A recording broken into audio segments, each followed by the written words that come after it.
Okay, we've been working with solving polynomials today. Now to mix it up just a little bit, find all the real zeros. Well, really the exact same process as solving the polynomial. So I don't see anything that's going to factor.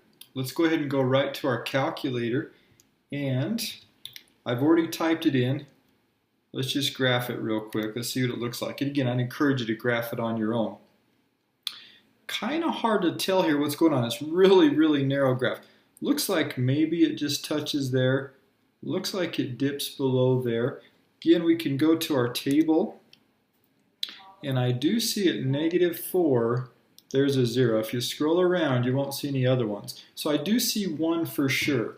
So I want to just show you. So let's go x equals -4. From graph. Again, that's kind of what I'd like you to show me, on a unit exam, final exam, something like that. Let's divide that out. Now this is a 4th degree polynomial. Excuse me. So let's divide that out. That'll give us a cubic. So -4, and we've got 6, 41, 42, -96, and 32. We're going to get some big numbers, it's looking like, with this one. And so that's okay, just keep your calculator handy. So bring that 6 down, remember, we'll just start right there. So -24, and we've got what, 17. So 4 times 17, let me just do real quick. I don't know if you need to see this necessarily, you can do it on yours. 4 times 17, okay, 68, I probably could have figured that out, and it's going to be negative. So -68, so we get what? -26 there. We multiply that, I think it'll be 104, but 4 times 26, I'm just doing my calculator quick, yeah, 104. And we add those, and we're going to get +8, and that gives us -32. Which is remainder 0. Of course, we'd expect that, right? If that was a factor, we better get remainder 0.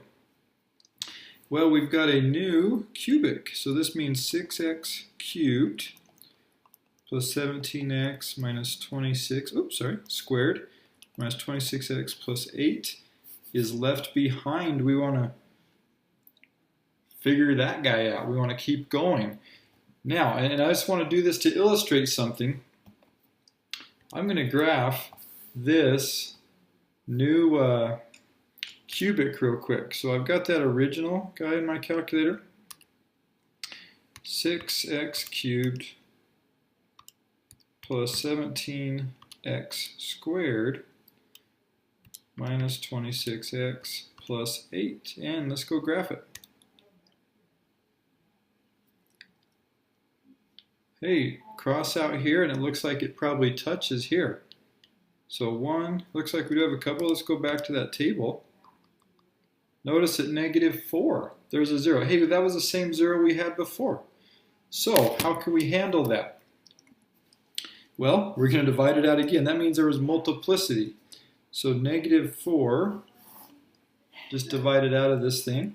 So we've got 6, 17, -26, and 8, so I'll bring that 6 down. -24, where are we at? -7, 28, we get 2 there. -8, hey, there's that remainder 0 that we would expect. And we now have 6x squared minus 7x plus 2 that's left behind. Hey, we're down to a quadratic. We know how to solve quadratics, and so we can clean that up. Now, let me just hold that thought for a second. If we went back to that original graph that we had, if you can kind of picture it, looked like it touched out there on the side.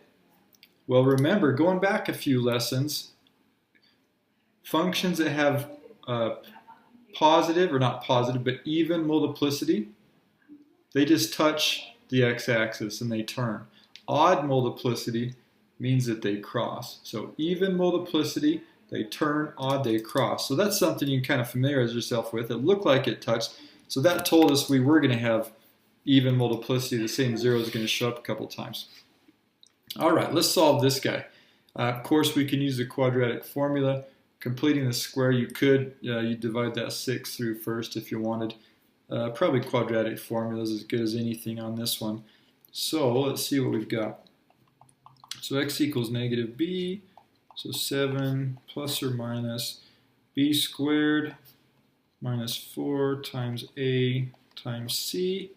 Again, I hope we're getting pretty comfortable with quadratic formula. We've already seen it quite a few times. I know I just kind of jumped right into that one. And so we've got 7 plus or minus, where we got 49 minus 24 times 2, 49 minus 48, so that's 1. Well, that's kind of convenient. Over 12.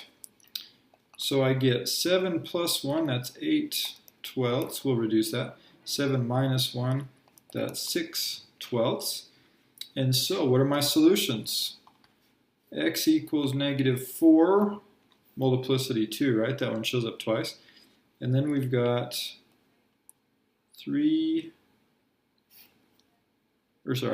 thirds. If I divide that, right, reduce it by 4, 2 thirds, and 1/2. And again, you can go check that. If you go graph that or have that original graph on your calculator, you could plug those into your trace menu real quick, check and verify that those are the actual zeros. Okay, I hope you're saying, hey, same process we just did, right? Turn to your calculator, look for nice integer zeros, use synthetic division to divide them out, get that thing down to a quadratic and solve it. That's the process.